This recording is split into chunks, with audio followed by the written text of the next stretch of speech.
Hi guys, in this bed at the end of the allotment next to the green manure bed, I'm going to show you something which you can do at home on your own ground just to see what the bug life, what the microbial, bacterial, worm life is like in your soil. It's really easy. Let's have a look. 12 days ago I put a cauliflower leaf in the soil here. All I simply did was put the leaf on the soil and scatter a little bit of the soil on the surface. Literally that's all I did about 12 days ago. And that was here. So this is that same, it was a slightly bigger leaf, so it would have been there. This is what has happened in 12 days. Hope that shadow's not throwing the video off. This is what's happened in 12 days, guys. You can see it has gone.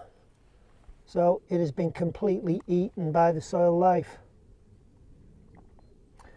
And if you can get that to happen in 12 days, you know you've got really healthy soil, because it's what should be happening. The life in your soil should be decaying and taking down any vegetation on the surface, and this all goes into cover cropping as being just a fantastic way of putting compost on your soil. Now I'm going to show you the green manure bed again now that had all the vegetables in it last year. 2/3 of the bed I left the vegetation on, and 1/3 of the bed I stripped the vegetation off and put compost on. And I can see a marked difference in the soil in those two areas. I'm going to show you now what I mean. I was asked, when do you plant a cover crop? And that is entirely up to you. There's probably 2 or 3 different answers to that. It's very difficult to quantify in one single answer. If you're starting off a new plot, just section, if you plan on growing in the ground straight away, fine, by all means do that. But just put some beds aside on one side, or as many as you can, to put a cover crop in. If you're going to put a cover crop in, forget rules about planting. So let's say you was going to plant beans as a cover crop. Forget the rules about the spacings, 6 inches, 8 inches, 12 inches, whatever, whatever it stipulates. Just put as much as you can in the ground. The idea of a cover crop is to completely blanket the soil surface with growth so that weeds cannot grow, and get as much growing in that ground as you can, to get as many roots in the ground as you can, to get the soil life, the fungal life, the microbes, to get them living and working around those roots, to get them multiplying and thriving. Essentially that's how green manure works.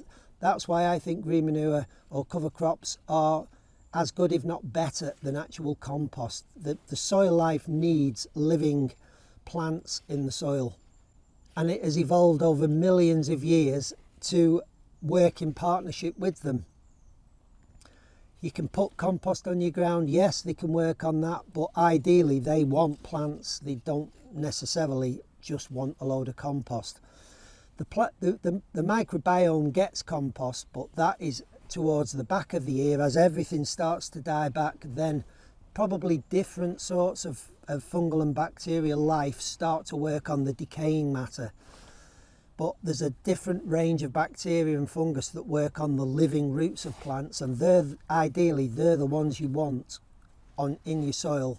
They're the dominant ones you want in your soil, should I say. You want all of them, but they're the dominant ones. Yeah, if you can, have something growing. Worms are a massive benefit to your soil. Really don't ever underestimate the power of worms to build healthy soil. In really healthy soil, the worms, just the earthworms, this isn't the compost worms, just earthworms, over a period of a year can put up to 2 inches of worm casts on the surface. They're probably not going to do this in our soil because we're disturbing the soil all the time. But I've noticed on the edges of my beds where the wood chip paths are, the earthworms love that zone between the bed and the path, and all in the spring and in the autumn they are constantly pushing casts up in that area, and I probably could have literally taken off the surface a 5-gallon bucket full of casts just from that area, because they just love that zone between the wood chip and the soil or the compost. The other types of worms are the compost worms, the little red worms. They purely break down compost. So you've got two different worms there. The earthworms move a lot of minerals and a lot of organic matter up and down. They can go as deep as 6 foot, I don't know, possibly more, but I know they go great distances up and down. They're eating their way through the soil all the time, and they're creating airways and pathways through the soil which compost falls into. They are bringing minerals up from deep down into the soil surface as cast, which the plants and other bacteria can then feed on. Earthworms also eat fungus and bacteria, so that's recirculated through the worm's body or through the worm's gut, which is basically a bacteria factory. So all the time that the worms are pooing, they're pooing out bacteria straight back into the soil. Just amazing creatures for building soil fertility. The more organic matter you've got in your ground, the more worm life you're going to have. Now, I'm going to show you sort of two different ways of terminating cover crops. There's not much left in this vegetable bed now, but I'm going to cut through this section. I'm going to leave that, and I'm going to show you how I prefer to do it, and I'll tell you why. So in here we've got a little turnip there. That is edible. We have got a radish there, again edible. But I can use the top. I think I said in the video I don't really like radish, so I won't be keeping that. More radish. More radish. And this is my preferred method of clearing cover crops. Anything underground, basically, I try and leave anything underground. So the radish, I'll cut them off on the surface, because I'm not eating them. The turnips, the radish, another little turnip there, radish. I don't know what that is, guys. Oh, it's a daikon radish, that. So I'll basically cut all this top off and leave everything under the surface. The reason I don't like to leave the tops on is because it encourages slugs, and this ground is terrible for slugs. I'm next to an open field there that's been a field that's going back as far into my history as I can remember from being a kid. Coming up here, that to the right of me has always been a horse field. It's always been grass pasture for horses. Now, this is a daikon radish. These are actually grown as cover crops, but they're also grown as cash crops. They aren't really nice, actually. They're just a very, very mild radish. But you can see how much that has pushed itself into the ground there. The thing with daikon, when they can't push down anymore, they start pushing up like this. But what I will do with that daikon is cut it there and leave that part there underground. So that, guys, is my preferred method. And now I've got all that which I can compost, and I will put that into the hot bin and rot it down in there. And because I've got compost, I will just give this a very light dressing, which is equivalent to that being broken down. So it's maybe only one shovelful of compost on that bed, and to me that's enough of a dressing on that ground. But guys, all this ground has had this year is this cover cropping, this mass of different vegetation. And I'm going to show you what this soil like, because this soil will be beautiful. Well, the other way of terminating a cover crop is literally to just chop all this stuff up.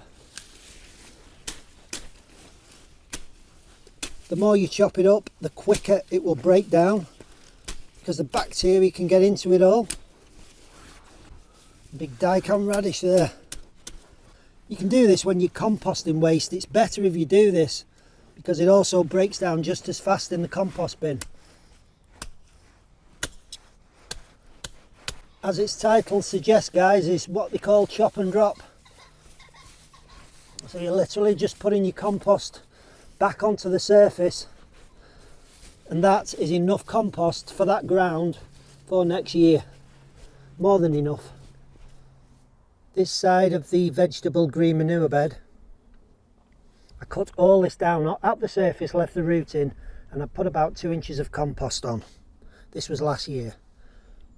And this side of the bed, I completely let it be. I just let everything rot down and break down into the ground. You can see there's certain things that are starting to come back. Although the tops died back in that awful weather we had over winter, getting down to -10 and above, it completely killed the tops of everything, but things have started growing back again. Things like these Swiss chard. And as I said in the video, when I planted all this stuff, I had no idea what I was planting in this ground. That looks like Swiss chard to me. Again here, again here. This is what's left of daikon radish after it actually breaks down. So that was the actual radish there. It was the way it was growing. And look at that beautiful structure there, the outer shell of the radish, but everything inside. Another radish here.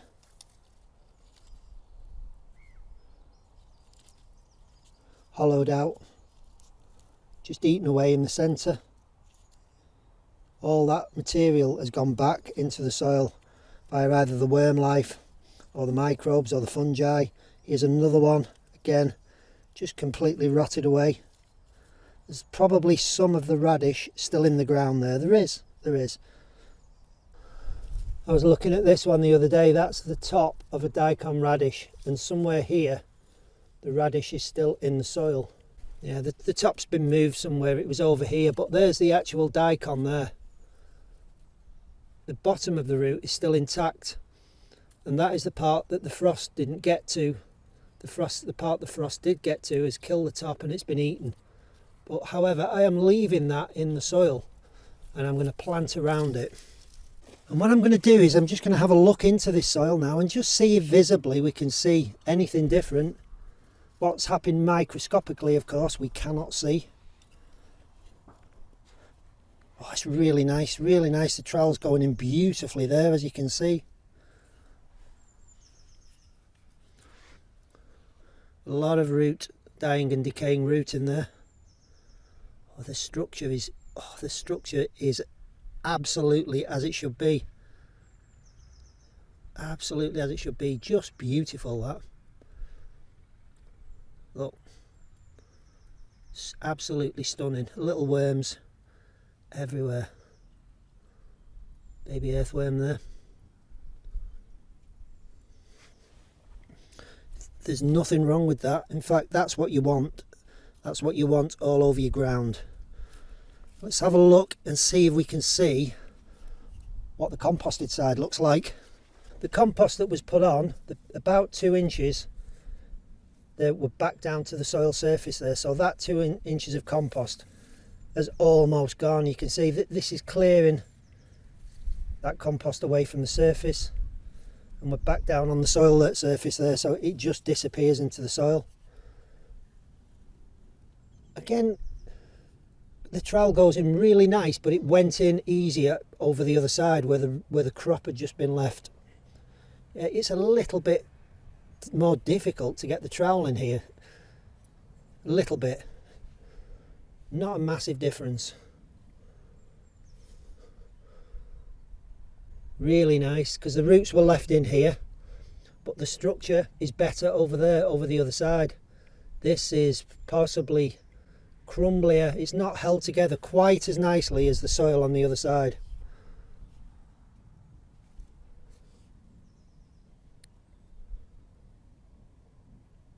But I'm not seeing as much worm activity here than there is in the other side. I'm not seeing any worms in that.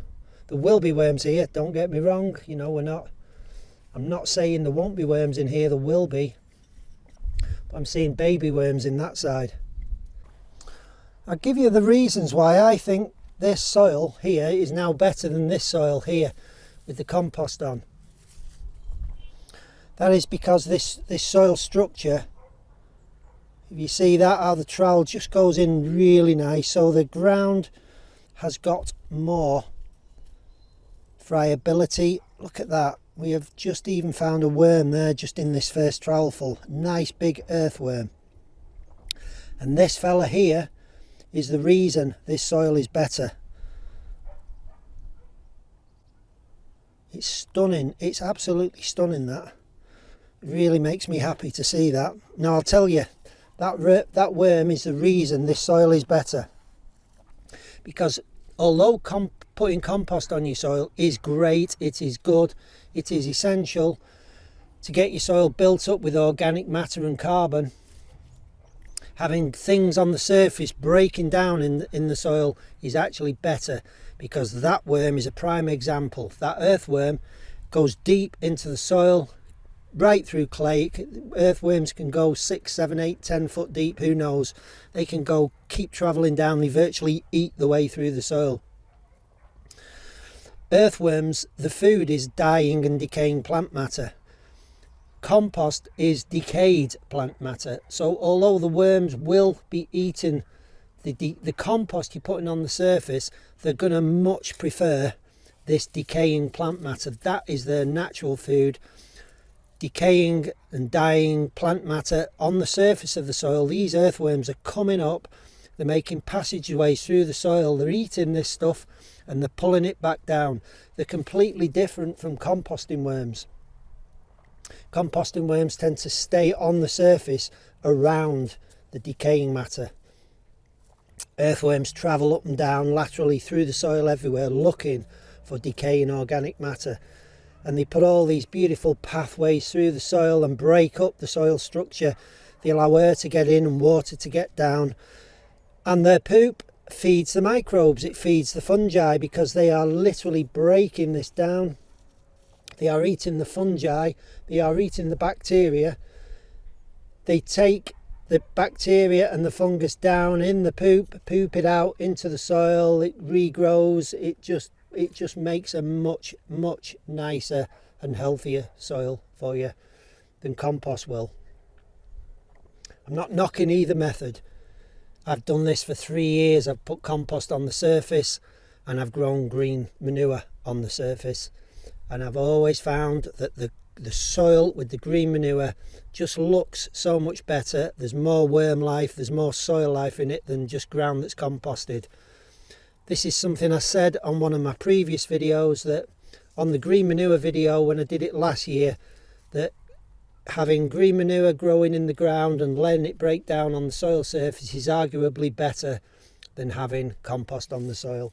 And this kind of proves it to me. You don't need to panic, guys, about putting tons and tons of compost onto your soil.